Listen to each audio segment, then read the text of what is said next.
Hello students. So we have completed work, some basic information about work and kinetic energy. Today we will study next topic, a very important topic, that is work energy theorem. Work energy theorem. What work energy theorem states? It says that work done by net force acting on a body is equal to change in kinetic energy. बहुत easy है. Suppose ये marker है, suppose ये किसी you velocity से, initial velocity से move कर रहा है, ठीक है. मैं कुछ उस पर फोर्स लगाया, उस फोर्स की वजह से मतलब मैंने कुछ उस पर वर्क किया. जब मैंने फोर्स लगा के उस मार्कर पे वर्क किया तो उसकी काइनेटिक एनर्जी क्या होगी? चेंज हो जाएगी ना.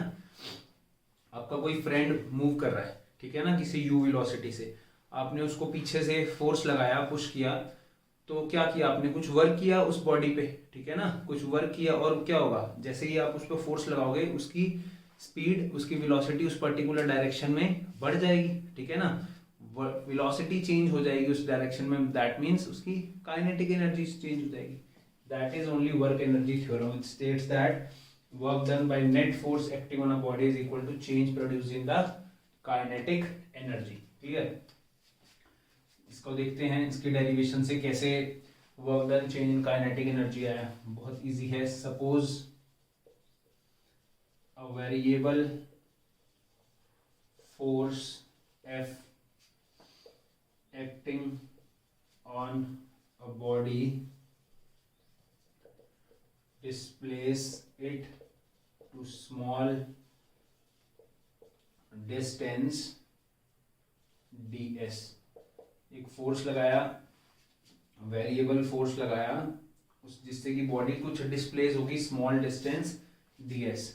So small work done, force लगाया तो मतलब कुछ वर्क किया उस बॉडी पे. कितना वर्क किया? That is equal to F dot ds vector, ठीक है. और ये जो मैं बोल रहा हूँ, suppose a variable force acting on a body displace it to a small distance ds in the direction of force, उसी फोर्स की डायरेक्शन में. दैट मीन्स इसका मतलब क्या है कि जो थीटा की वैल्यू है वो क्या है? 0 डिग्री है. तो मेरे पास जो वर्क डन आ जाएगा कितना आ जाएगा? F into D S. Cos 0 हो जाएगा तो क्या रह जाएगा? कॉस 0 क्या होता है? 1 F ds रह जाएगा. Clear? We know force equal to mass into acceleration, और we can write as F dv by dt.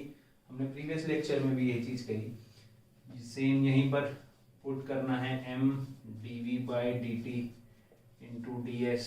Same dv है तो कुछ v की टर्म लानी है, यहाँ पर इसको हम ds बाई dt लिख देते हैं. और ds बाई dt क्या होता है?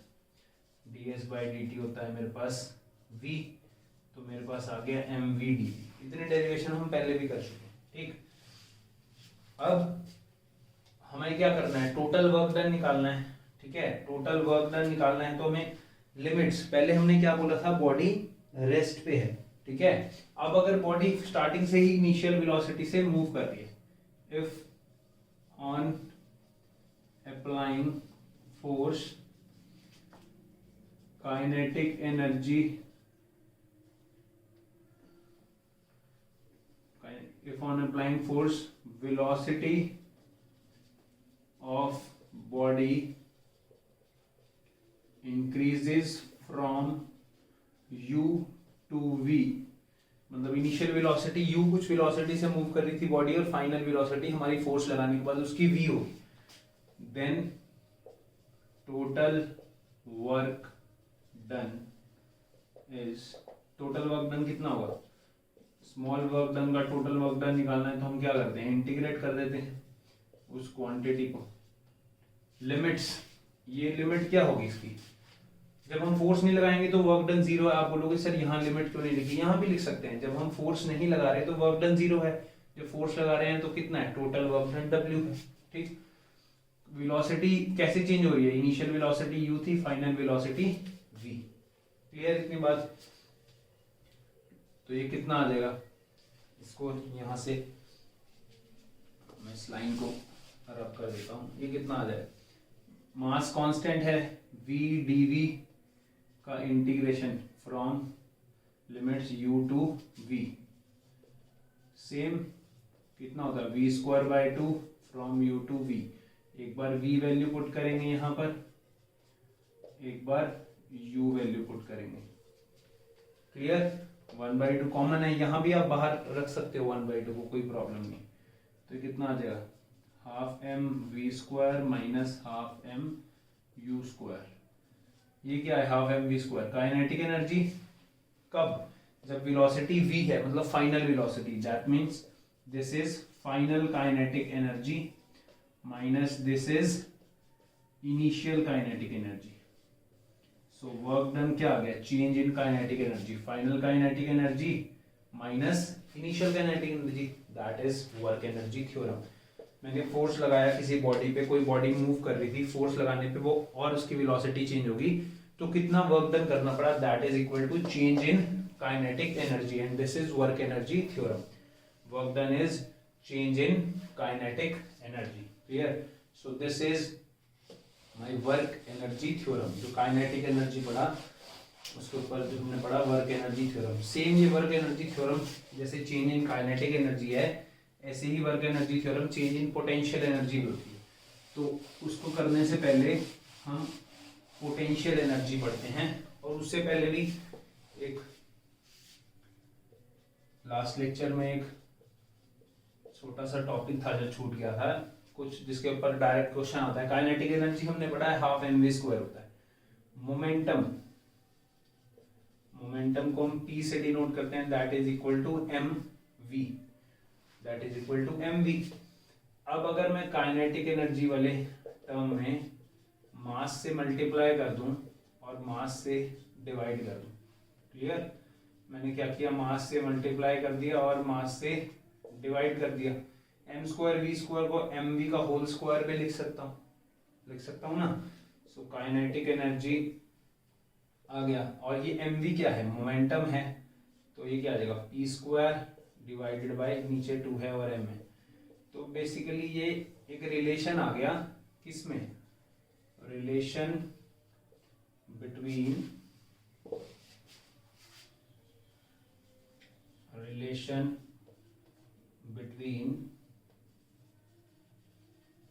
Kinetic energy and momentum. Kinetic energy और मोमेंटम के बीच में एक रिलेशन आ गया, kinetic energy is equal to P square by 2m। एक तो formula half M V square होता है, अगर मोमेंटम की टर्म्स में फॉर्मूला निकालना तो काइनेटिक एनर्जी कितना होता है, पी स्क्वायर बाय 2m, और यहाँ से हम p की वैल्यू निकालें तो कितना आएगा, under root of 2m into kinetic energy, ये होगा ना, square root of 2m into kinetic energy. तो कभी भी कुछ कंसेप्चुअल क्वेश्चन आए तो हमें पता होना चाहिए कि काइनेटिक एनर्जी और मोमेंटम के बीच में भी एक रिलेशन होता है, that is kinetic energy is p square by 2m। Clear? So ये काइनेटिक एनर्जी और मोमेंटम के बीच में रिलेशन है, प्रीवियस लेक्चर में ये रह गया था। तो हमें जो नेक्स्ट पढ़ना है topic, that is potential energy, that is potential energy. आपने क्लास 9th में इसके बारे में भी पढ़ा होगा। जैसे काइनेटिक एनर्जी क्या था, energy possessed by a body due to its motion, ऐसे ही पोटेंशियल एनर्जी क्या है, that is energy possessed by a body due to virtue of its position और कॉन्फ़िगरेशन। मोशन हो तो काइनेटिक एनर्जी, मोशन की वजह से हो तो बॉडी में कैसी स्टोर होती है, काइनेटिक एनर्जी। अगर पोजीशन या कॉन्फ़िगरेशन की वजह से हो तो क्या होता है, पोजीशन या कॉन्फ़िगरेशन की वजह से जो एनर्जी स्टोर हो that is potential energy. Position की वजह से क्या, सपोज ये अर्थ सरफेस पे पड़ा है मार्कर, मैंने इसको हाइट h से, कुछ हाइट से इसको ऊपर उठाया, तो मुझे किसके अगेंस्ट वर्क करना पड़ा, ग्रेविटी के अगेंस्ट। ये ग्रेविटी ग्रेविटेशनल फोर्स है, उसको नीचे खींचती है, उसके अगेंस्ट मुझे कुछ वर्क करना पड़ेगा, इसको ऊपर उठाने में कुछ वर्क करना पड़ेगा ना। कोई भी चीज अर्थ सरफेस पे है, जमीन पे पड़ी है, उसको मैं अगर ऊपर उठाता हूं तो मुझे कुछ वर्क करना पड़ेगा, ठीक है, ग्रेविटेशनल फोर्स के अगेंस्ट। वो वर्क कहाँ जाएगा, वो पोटेंशियल एनर्जी की फॉर्म में स्टोर हो जाएगा। कहाँ जाएगा वो वर्क? पोटेंशियल एनर्जी की फॉर्म में स्टोर हो जाएगा। Clear? So work done by due to virtue of its position, मतलब अर्थ सरफेस से वो कितना ऊपर है। ठीक है, जो डैम्स होते हैं, हाइड्रो इलेक्ट्रिक पावर प्लांट होते हैं, जहां पर डैम्स में क्या होता है, पानी भरा होता है पूरा। जब हम उस पानी को रिलीज करते हैं डैम से तो वाटर फॉल करता है टरबाइन पे, और टरबाइन से इलेक्ट्रिसिटी जनरेट होती है। तो वाटर जो स्टोर हो रहा है उसके बीच में क्या है, पोटेंशियल एनर्जी तो है वाटर की। किसी हाइट पे वाटर स्टोर हो रहा है तो उसमें क्या है, पोटेंशियल एनर्जी है।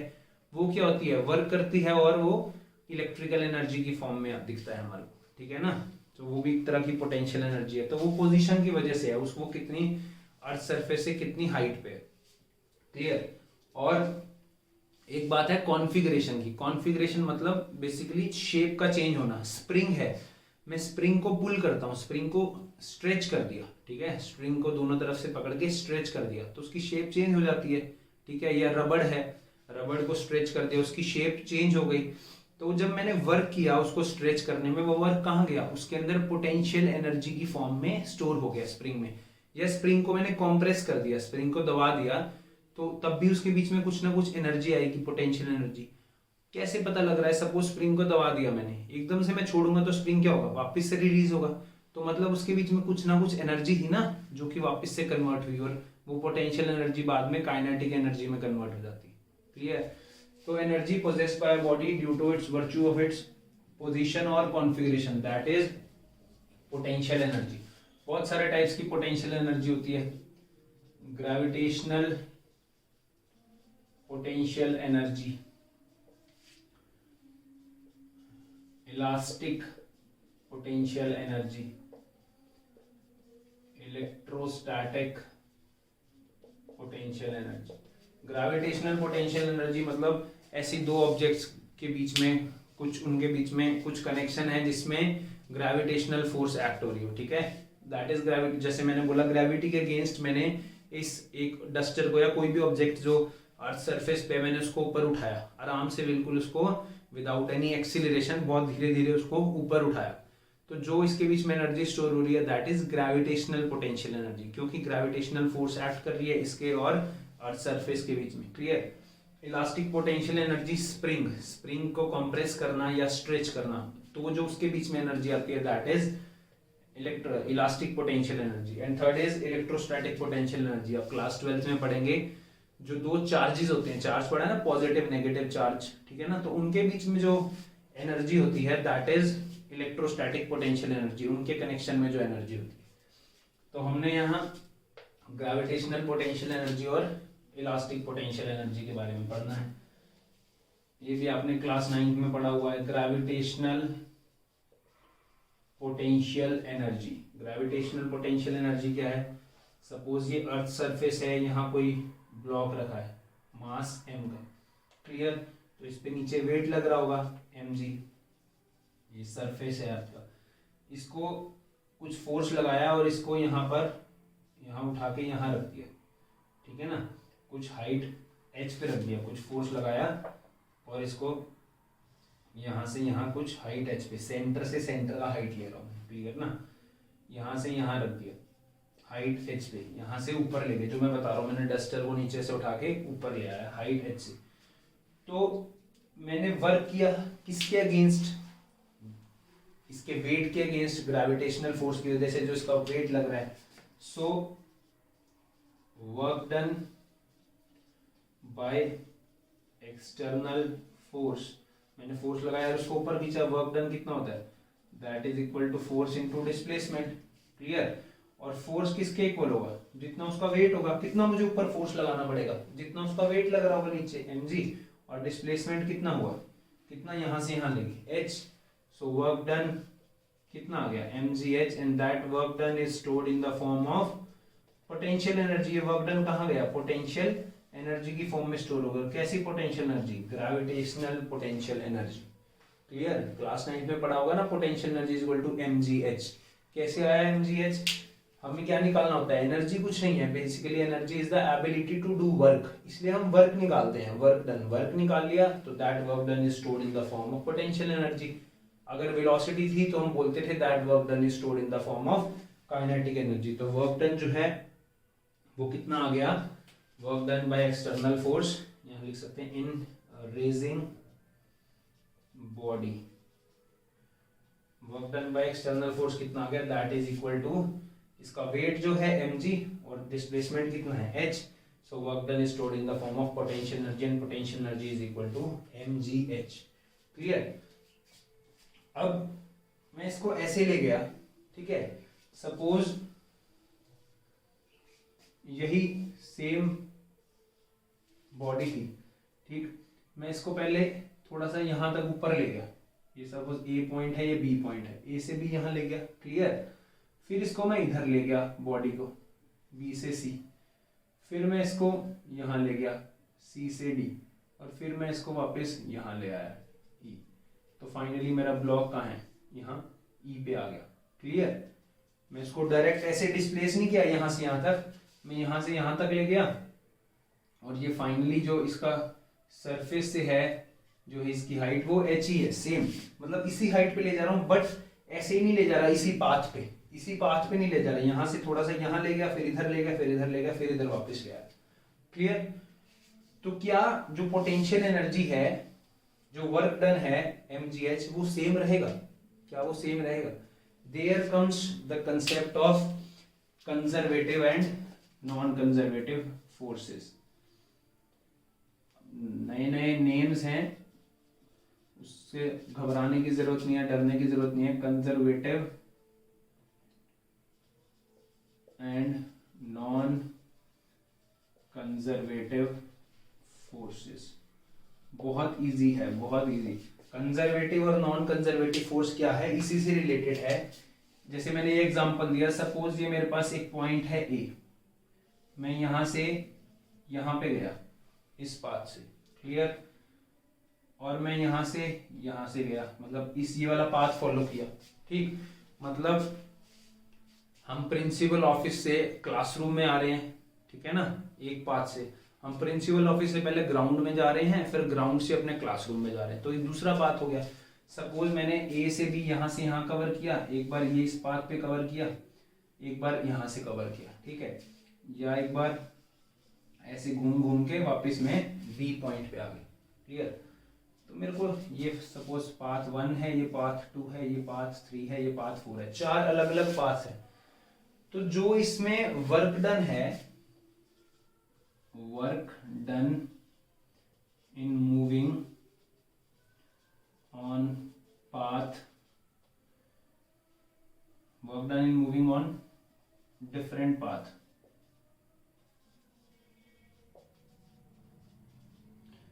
Is same. जो वर्क डन होता है, चाहे आप इस पाथ से जाओ, इस पाथ से जाओ, इस पाथ से जाओ, इस पाथ से जाओ, वो वर्क डन सेम होता है। कब, जब जो फोर्सेस लग रही हैं जिसकी वजह से वर्क डन हो रहा है, वो फोर्सेस कैसी हो, कंजर्वेटिव फोर्स हो। जब वो फोर्सेस कैसी हो, कंजर्वेटिव फोर्स है। इफ फोर्सेस आर कंजर्वेटिव, अगर फोर्स कंजर्वेटिव है, if forces are conservative, then work done by forces in moving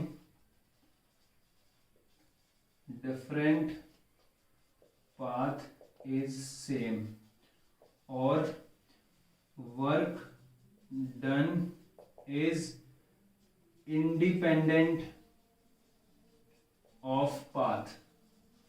जो वर्क डन होता है वो क्या होता है, पाथ इंडिपेंडेंट होता है, ठीक है ना।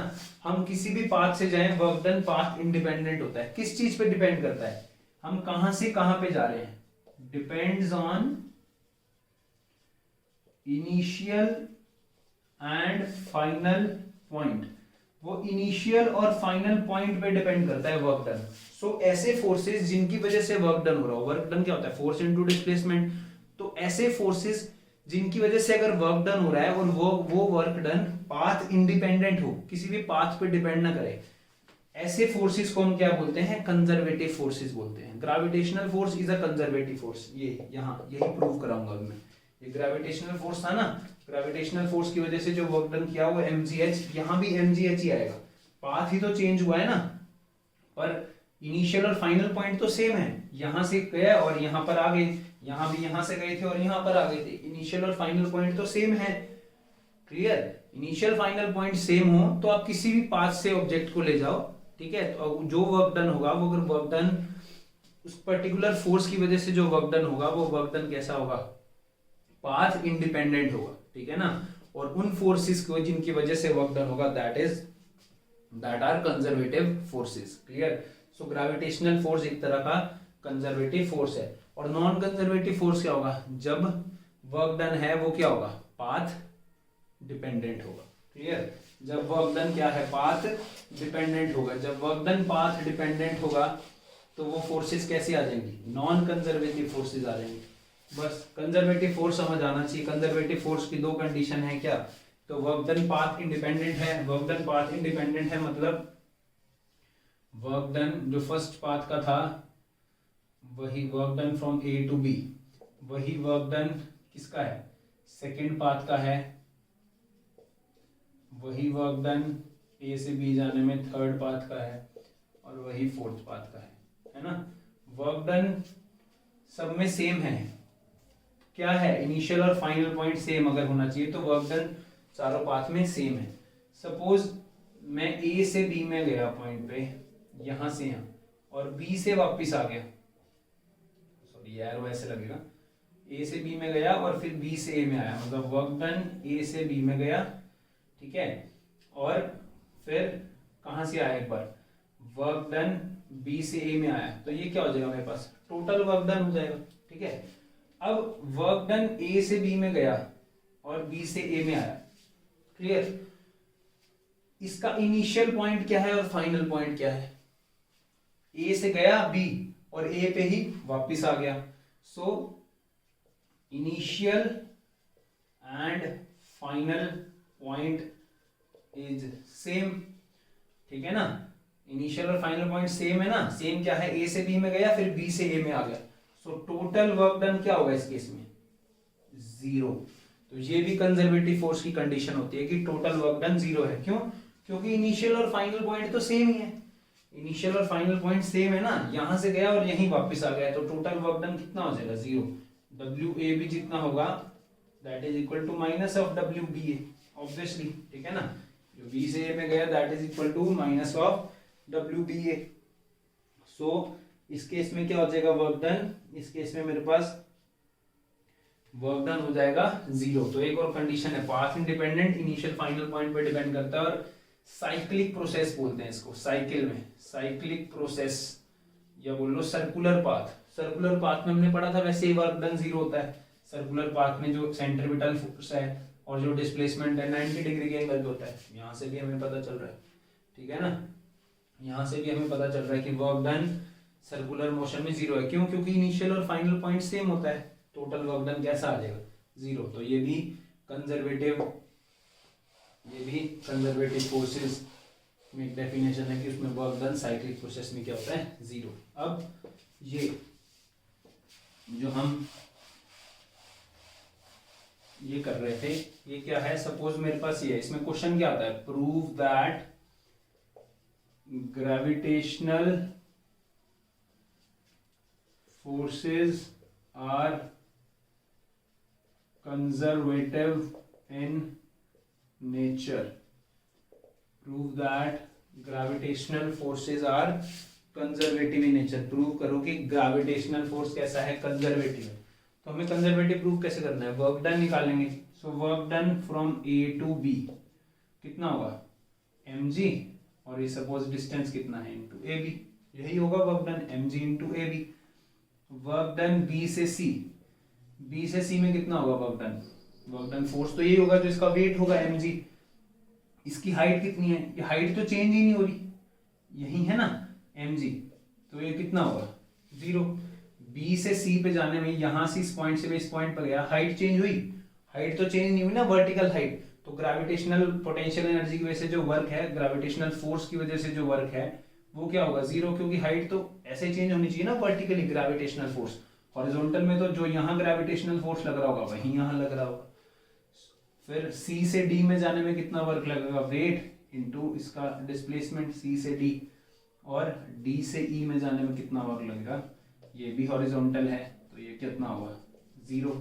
सो टोटल वर्क डन अगर मैं निकाल लूँ यहाँ टोटल वर्क डन तो कितना आएगा V A B plus B C, पूरा जितने भी पाथ पे हम गए उन सब पाथ को टोटल कर देंगे, यहाँ से यहाँ, यहाँ से यहाँ, टोटल वर्क डन तो कितना हो जाएगा M G A B plus ये 0 है, ये भी 0 है और ये M G C D, A B और सी डी, इसको ए बी और ये सी डी इन दोनों को मिलाऊंगा तो क्या होगा दिस प्लस दिस, ये पूरा एच ही है तो वर्क डन कितना हो जाएगा M G into H, A B और ये सी डी, ये ए बी और सी डी कितना हो जाएगा एच, तो वर्क डन कितना है एम जी एच।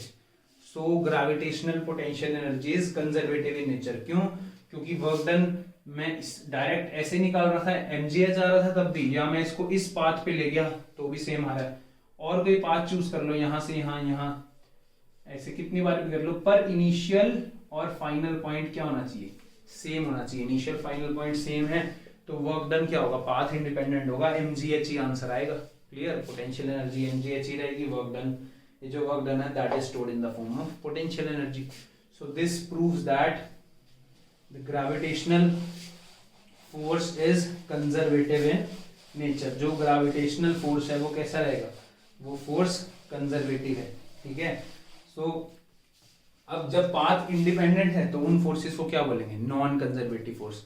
जो फ्रिक्शन फोर्स है, फ्रिक्शन फोर्स पाथ पे डिपेंड कर रही है, सपोज एक पाथ पे फ्रिक्शन ज्यादा है एक पाथ पे फ्रिक्शन कम है तो हमारे को डिफरेंट तरीके से वर्क करना पड़ेगा ना।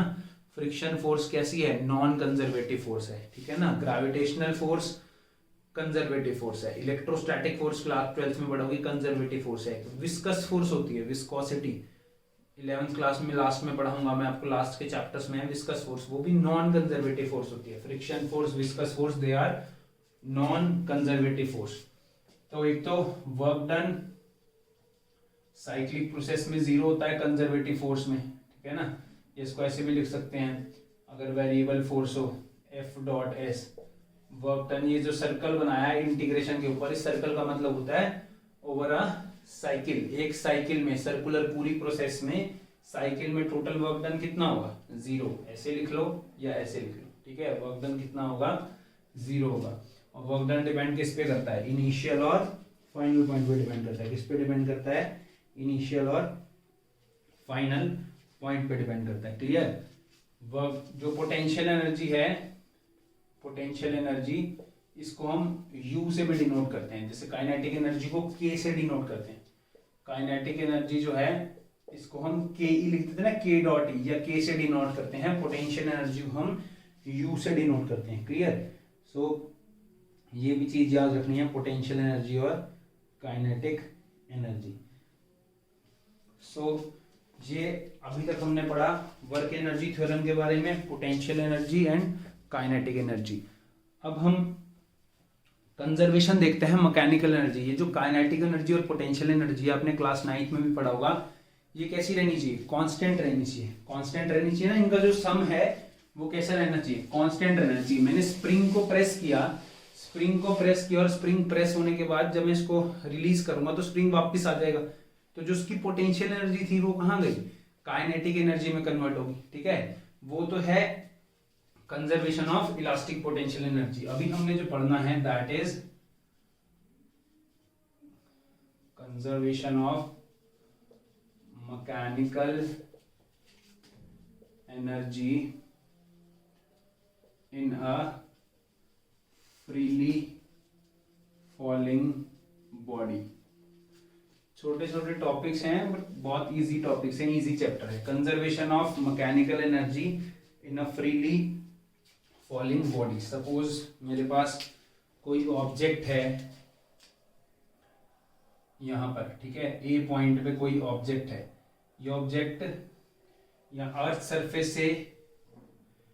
सरफेस से किसी हाइट पे है, h हाइट पे है। क्लियर। ये ऑब्जेक्ट फॉल किया तो मैं एक बार यहाँ पर नोट करूंगा जो भी क्वांटिटी मुझे नोट करनी है, और जब अर्थ सरफेस पे पहुंच जाएगा तो इसको B पॉइंट बोल देते हैं, इसको C पॉइंट बोल देते हैं। क्लियर। इसका कुछ मास है m, कोई भी बॉडी है जिसका मास है m और ये फ्रीली फॉल कर रही है नीचे। ठीक है, फ्रीली फॉल कर रही है, तो मुझे हर पॉइंट पे टोटल एनर्जी निकालनी है। ठीक, सपोज मैं यहाँ पर ये जो यहाँ से यहाँ का डिस्टेंस है x है, तो ये डिस्टेंस कितना हो गया, टोटल h था, तो ये डिस्टेंस कितना हो गया h माइनस एक्स।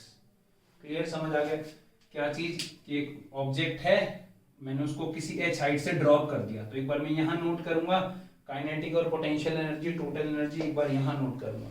ठीक, तो सबसे पहले पॉइंट ए पे देखते हैं, at point A, point A पे काइनेटिक एनर्जी के से डिनोट कर रहा हूं मैं, काइनेटिक एनर्जी कितनी है पॉइंट ए पे, ऐसे रखा हुआ है मैंने, वेलोसिटी तो है नहीं, तो काइनेटिक एनर्जी कितनी है, वेलोसिटी नहीं है, तो kinetic energy zero. Potential energy you से डिनोट करते हैं, पोटेंशियल एनर्जी कितनी है ए पे, ऑब्वियसली mgh, इसका वेट है मास है m, इसका वेट होगा mg, ग्रेविटेशनल वेट, और किस हाइट पे, h हाइट पे यूं रखा हुआ है, तो उसकी कितनी पोटेंशियल एनर्जी होगी mgh। तो टोटल एनर्जी कितनी होगी इसकी, टोटल एनर्जी को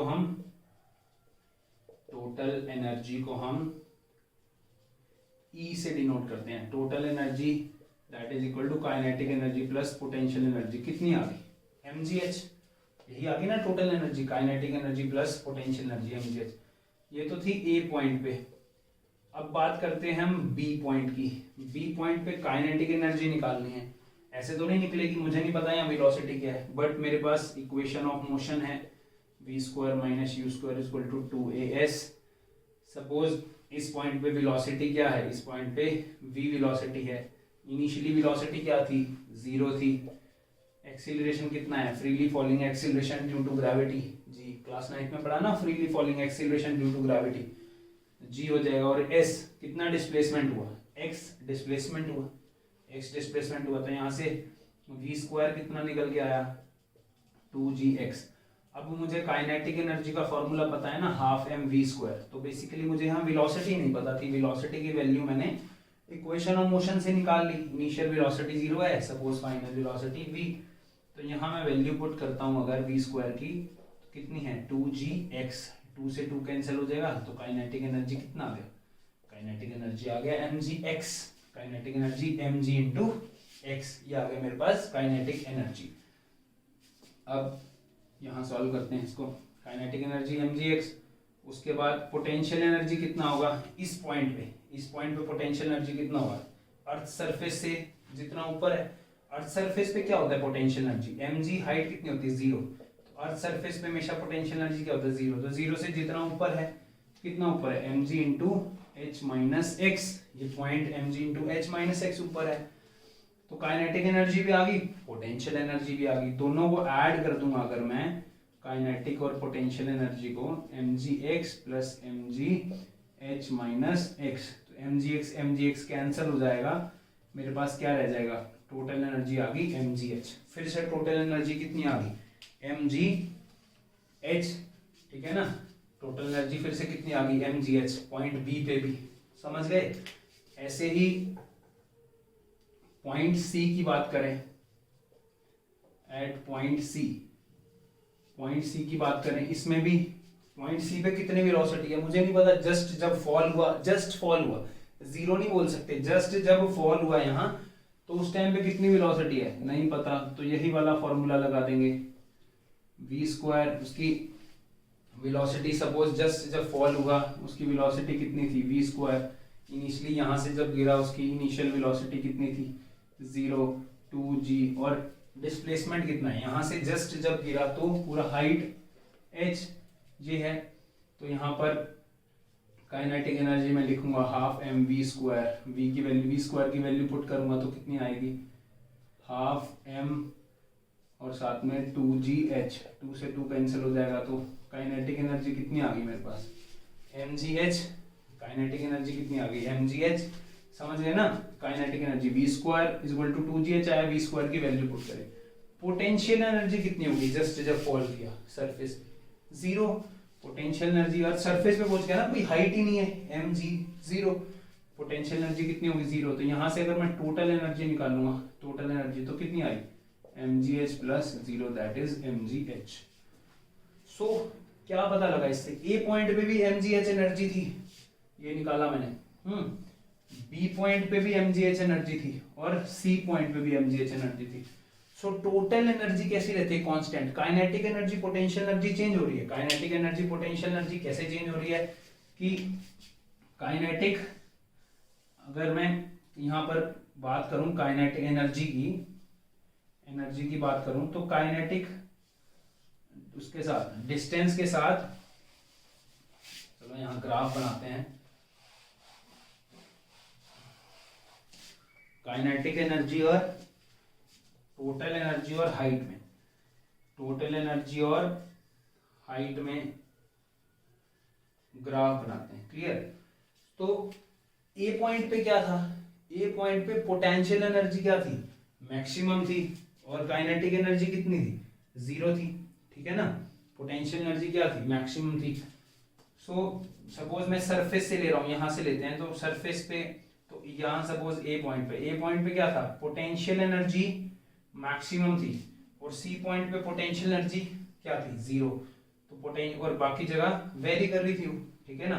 तो ये सपोज पोटेंशियल एनर्जी का ग्राफ था। एंड पॉइंट पे सी पॉइंट पे पोटेंशियल एनर्जी, काइनेटिक एनर्जी क्या है? मैक्सिमम है। काइनेटिक एनर्जी क्या है? मैक्सिमम है। किस पे? सी पॉइंट पे। और हाइट पे क्या है? ए पॉइंट पे। ए पॉइंट पे काइनेटिक एनर्जी क्या है? 0 है। तो ये काइनेटिक एनर्जी की लाइन होगी। इन दोनों को जब ऐड करेंगे, इसको ऐड कर रहा हूं, यहां ऐड कर रहा हूं, सारी जगह ऐड करके जो टोटल एनर्जी है, ये टोटल एनर्जी कैसी रहेगी? कांस्टेंट। टोटल एनर्जी कैसी रहेगी? कांस्टेंट। और बीच में ये क्या होगा? बी पॉइंट, जिस पे काइनेटिक और पोटेंशियल एनर्जी कैसे हाफ हाफ है। जितनी काइनेटिक पोटेंशियल एनर्जी है उतनी ही यहाँ काइनेटिक एनर्जी है। ठीक है? तो ये ग्राफ है बहुत इंपॉर्टेंट, एनर्जी और हाइट के बीच में। कैसे पता चला? हाईएस्ट पॉइंट पे, ए पॉइंट पे अगर मैं बात करूं, इस यहाँ पर पोटेंशियल एनर्जी थी mgh, काइनेटिक एनर्जी 0 थी। तो ए पॉइंट पे ये पोटेंशियल एनर्जी वाली लाइन है, ये जो लाइन है that is of potential energy. Clear? Potential energy maximum है यहाँ और काइनेटिक एनर्जी 0 है। ये 0 है और ये मैक्सिमम है, तो टोटल एनर्जी क्या होगी? Constant mgh।